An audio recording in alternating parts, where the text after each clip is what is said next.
कर्नाटकच्या गोकर्णमधला डोंगर आणि त्यात असलेली एक गुहा दुर्गम भागातली. आजूबाजूला साप, जंगली श्वापदांचा वावर, गुहेच्या आसपास मानवी वस्ती सोडा माणसं फिरकत सुद्धा नाहीत.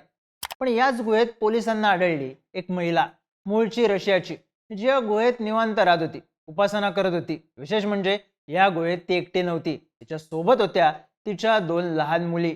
पोलिसांना पेट्रोलिंग करताना ही महिला सापडली. पोलिसांनी चौकशी करत तिची सुटका केली, पण तरीही या महिलेबद्दल अनेक प्रश्न अनुत्तरित होते. ही महिला गुहेतच का राहिली?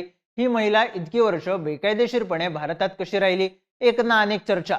पण याच महिलेचं सगळं गोड आता उलगडलं आहे. पोलिसांनी केलेल्या चौकशीत तिनं काही धक्कादायक दावे सुद्धा केले आहेत. गुहेत मुलीला जन्म देणं, गुहेतलं राहणं, मुलाचा मृत्यू, इस्रायलचा पती आणि सापांशी मैत्री. या महिलेनं कुठले धक्कादायक दावे केले आहेत? तिच्यासोबत नेमकं घडलं काय होतं? सगळी स्टोरी जाणून घेऊयात या व्हिडिओमधून. नमस्कार, मी चिन्मय आणि तुम्ही पाहताय बोलभिडू.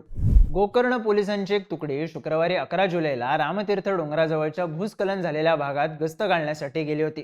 त्यावेळी त्यांना एका गुहेच्या बाहेर वाळत घातलेले कपडे दिसले. पोलीस जेव्हा गुहेत शिरले तेव्हा त्यांना एक रशियन महिला दिसली आणि तिच्यासोबत दोन लहान मुली सुद्धा. सुरुवातीला ही रशियन महिला स्वतःबद्दल काहीही माहिती देण्यास तयार नव्हती, पण त्यानंतर पोलिसांनी एका स्थानिक साधवींची मदत घेतली आणि या महिलेबद्दल बरीच माहिती मिळवण्यात यश आलं. त्यानंतर या महिलेला तिच्या दोन मुलींसोबत याच साधवीच्या आश्रमात पाठवण्यात आलं. ही महिला बेकायदेशीररित्या भारतात राहत असल्याचं सुद्धा स्पष्ट झालं. साहजिकच पोलिसांचा तपास सुरू झाला. ही महिला आली कुठून, राहिली कशी, ओसाड भागातल्या या गुहेत जगली कशी, खाल्लं काय, तिच्या सोबत असणाऱ्या मुली आहेत कोण? एक ना अनेक प्रश्न होते. याच प्रश्नांची उत्तरं मिळत गेली आणि समोर आलं या प्रकरणाचं गोड. असं गोड जे भुवया उंचावणारं होतं, असं गोड जे हादरवून टाकणारं होतं. नीना कुटिना असं या महिलेचं नाव. ती मूळची रशियाच्या सेंट पीटर्सबर्गची. ऑक्टोबर 2016 मध्ये ती भारतात आली बिझनेस विजावर. ती भारतात आली तेव्हा तिच्यासोबत दोन मुलं होती आणि एक लहान मुलगी, अशी नोंद सरकारी कागदपत्रांमध्ये आहे. भारतात आल्यावर तिने एका रिसॉर्टमध्ये काम केलं, पण तिच्या बिझनेस विजाची मुदत संपली होती. त्यानंतर तिला एक्झिट परमिट देण्यात आलं होतं. त्यानंतर तिनं भारत सोडला, पण रशियाला न जाता ती नेपाळला गेली. त्यानंतर नेपाळमधून ती रशियाला गेली. त्यानंतर पुन्हा नेपाळला गेली आणि नेपाळ मार्गे भारतात आली. नेपाळ मार्गेच नीना गोकर्णला आल्याची माहिती पोलिसांकडून देण्यात येते. आता सरकारी कागदपत्रांमध्ये असलेल्या नोंदणीनुसार जेव्हा नीना भारतात आली तेव्हा तिच्यासोबत दोन मुलं आणि एक मुलगी होती. तर पोलिसांना जेव्हा नीना गुहेमध्ये सापडली तेव्हा तिच्यासोबत दोन मुली होत्या. मग साहजिकच प्रश्न होता, तिच्या दोन मुलांचं नेमकं काय झालं? तर स्वतः नीनानं चौकशीत दिलेल्या माहितीनुसार तिचा मोठा मुलगा 21 वर्षांचा होता. मागच्या वर्षी त्याचा एका बाईक ॲक्सिडेंटमध्ये मृत्यू झाला. तर तिचा 11 वर्षांचा मुलगा कुठं आहे याची माहिती नसल्याचं पोलिसांकडून सांगण्यात येतंय.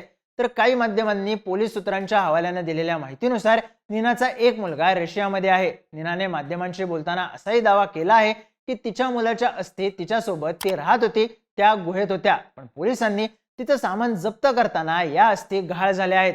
सोबतच तिनं आणखी काही धक्कादायक दावे केले. तिच्या म्हणण्यानुसार तिनं आपल्या प्रत्येक अपत्याची डिलिव्हरी स्वतःच केली आहे. त्यासाठी तिनं कुणाचीही मदत घेतली नाही. तिच्या सोबत असलेली तिची सगळ्यात लहान मुलगी अमा, हिला तिनं गोव्यातल्या एका गुहेत जन्म दिला असाही तिचा दावा आहे. तिच्या दाव्यांवर विश्वास ठेवणं अवघड असलं तरी तिचे दावे पूर्णपणे खोडूनही काढता येत नाहीत असं पोलिसांचं म्हणणं आहे. त्यामुळं आता या महिलेच्या म्हणण्यात खरंच किती तथ्य आहे ते पाहणं महत्त्वाचं ठरणार आहे. या सगळ्यात एक प्रश्न पडला होता, तो म्हणजे ही महिला गुहेत राहत कशी होती? तर पोलिसांना या गुहेच्या आजूबाजूला साप आढळून आले. त्यामुळे या महिलेचा आणि तिच्या मुलींच्या सुरक्षेचा प्रश्न मोठा होताच. पोलिसांना या गुहेत प्लॅस्टिकच्या शीट्स, फळं, वेगवेगळ्या वनस्पती, इन्स्टंट नूडल्सची पाकिटं आणि काही नाणी सापडली. सुरुवातीला या महिलेनं आपण जवळच्या गावातून सगळं सामान आणतो असा दावा केला होता, पण जवळचं गाव आणि ही महिला राहत असलेली गुहा यातलं अंतर बघता तिचा हा दावा फोल असल्याची शक्यता पोलिसांकडून वर्तवण्यात आली. तिनं कुठून तरी आधीच हा सगळा स्टॉक भरून ठेवला होता. या महिलेनं माध्यमांशी बोलताना असंही सांगितलं की आपण पाऊस नसला तर चूल पेटवून अन्न शिजवायचो, नूडल्स, फळं किंवा वनस्पती खायचो. पाऊस असला तर छोट्या गॅस सिलेंडरचा वापर करायचो. आपण पैसे कसे कमवायचो याबद्दल सुद्धा या महिलेनं दावा केलाय. जवळच्या गावात आपण लोकांना आपल्याकडच्या वनस्पती विकायचो, क्ले आर्ट करून विकायचो. जर पैसे संपले तर माझे वडील, भाऊ किंवा मुलगा मला पैसे पाठवायचे असाही दावा नीना कुटिनानं केला आहे. ज्यावेळी पोलिसांनी या महिलेला गुहेच्या बाहेर येण्याची विनंती केली तेव्हा ती बाहेर यायला तयार नव्हती. पोलिसांनी या गुहेत असलेला सापांचा धोका, भूस्खलनाचा धोका ही कारणं सांगून तिला या गुहेच्या बाहेर आणलं. पण या महिलेचा असा दावा आहे की आपल्याला किंवा आपल्या मुलींना सापांपासून कोणतीही भीती नव्हती. साप आमच्या घराचा भाग होते, आमचे मित्र होते. प्राण्यांना आपण स्वतःहून त्रास दिला नाही तर ते सुद्धा आपल्याला त्रास देत नाहीत. ही गुहा म्हणजे आमचं घर होतं. माझ्या मुली इथं आनंदात राहत होत्या. आम्ही नदीत पोहायचो, धबधब्याचा आनंद घ्यायचो. मी त्यांना शिकवायचे, त्या क्ले आर्टही शिकल्या होत्या. पुढे जाऊन मी त्यांचं होम स्कूलिंग करणार होते. गुहेतल्या खिडकीमधून समुद्र सुद्धा दिसायचा. थोडक्यात आमचं आयुष्य अगदी सुरळीत चाललं होतं असं या महिलेचं म्हणणं आहे. सोबतच आपण आतापर्यंत 20 देश फिरलो आहोत, त्या देशातल्या गुहांमध्ये राहिलो आहोत. त्यामुळे गुहेत राहणं आपल्यासाठी नवीन नाही. आपण किंवा आपल्या मुली इथं मरत नव्हतो. इच्छा नसताना आम्हाला बाहेर काढलं असा दावा नीनानं केला आहे. तिला हॉस्पिटलमध्ये नेण्यात आलं तेव्हा आम्ही अशा घाणेरड्या जागी कधीच आलो नव्हतो. माझ्या मुलींना इथं फक्त प्लेन राईस दिला जातोय, यापेक्षा चांगलं जेवण आम्ही जंगलात असताना खात होतो असंही नीना कुटिनाचं म्हणणं आहे. तिची चौकशी केल्यानंतर आणि तिला FRRO समोर हजर केल्यानंतर तिला पुन्हा रशियाला पाठवण्याची प्रक्रिया सुरू आहे. सध्या तिला आणि तिच्या मुलींना डिटेन्शन सेंटरमध्ये ठेवण्यात आलं असून रशियाला जाण्यासाठी तिकिटांचा खर्च या महिलेलाच करावा लागणार आहे. त्याची प्रक्रिया वेळखाऊ असून त्याला साधारण महिनाभर लागणार आहे. आता या सगळ्यात महिलेच्या मुलींचा वडील कोण आहे आणि तो कुठे आहे याची जोरदार चर्चा सुरू होती. सुरुवातीला ही महिला ही माहिती देण्यासाठी तयार नव्हती, पण पोलिसांनी काउन्सिलर्सच्या मदतीने तिच्याकडून माहिती काढून घेतली. त्यानंतर तिच्या मुलींच्या वडिलांबद्दल माहिती समोर आली. ड्रॉर गोल्डस्टेन हा इस्रायली बिझनेसमन हा नीनाच्या मुलींचा पिता. त्याने सांगितलं की 8 वर्षांपूर्वी आम्ही गोव्यामध्ये भेटलो होतो. त्यानंतर आम्ही गोव्यात आणि युक्रेनमध्ये एकमेकांसोबत वेळ घालवला. मी मुलींना भेटण्यासाठी गोव्याला यायचो, त्यांच्यासोबत वेळ घालवायचो. त्यांच्या संगोपनासाठी नीनाला दर महिन्याला पैसे सुद्धा द्यायचो. पण नीना मला मुलींसोबत फार वेळ घालवू द्यायची नाही. ती मला न सांगताच मुलींना घेऊन गोकर्णाला आली होती. या तिघी कुठे आहेत हे माहीत नसल्यानं मी त्या बेपत्ता असल्याची तक्रार सुद्धा दिली होती. नंतर मला समजलं की या तिघी गोकर्णमध्ये आहेत, पण नीना मला त्यांना भेटू देत नव्हती. मला माझ्या मुलींसोबत राहायचं आहे, त्यामुळे त्यांना रशियाला पाठवू नये म्हणून मी कायदेशीर लढा द्यायला तयार आहे अशी प्रतिक्रिया ड्रॉरनं माध्यमांशी बोलताना दिली आहे. नीना अध्यात्मामुळे प्रभावित होऊन या गुहेत राहायला आली होती असं सांगण्यात येत होतं. तिच्या गुहेत मूर्तीही सापडली होती. सोबतच ती आपल्या मुलींना मंत्र म्हणायला शिकवत होती. स्वतः पूजेत वेळ घालवत होती.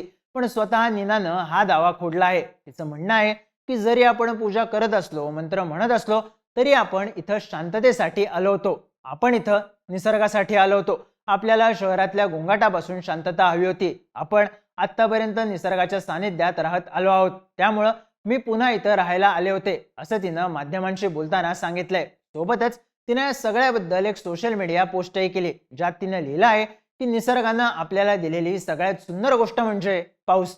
या पावसाखाली चांगल्या जागी राहणं हा आनंद होता. पण माणूस प्रत्येकावर आणि प्रत्येक गोष्टीवर अत्याचार करतो, त्यांना त्रास देतो. वाईटाचा पुन्हा विजय झाला आहे.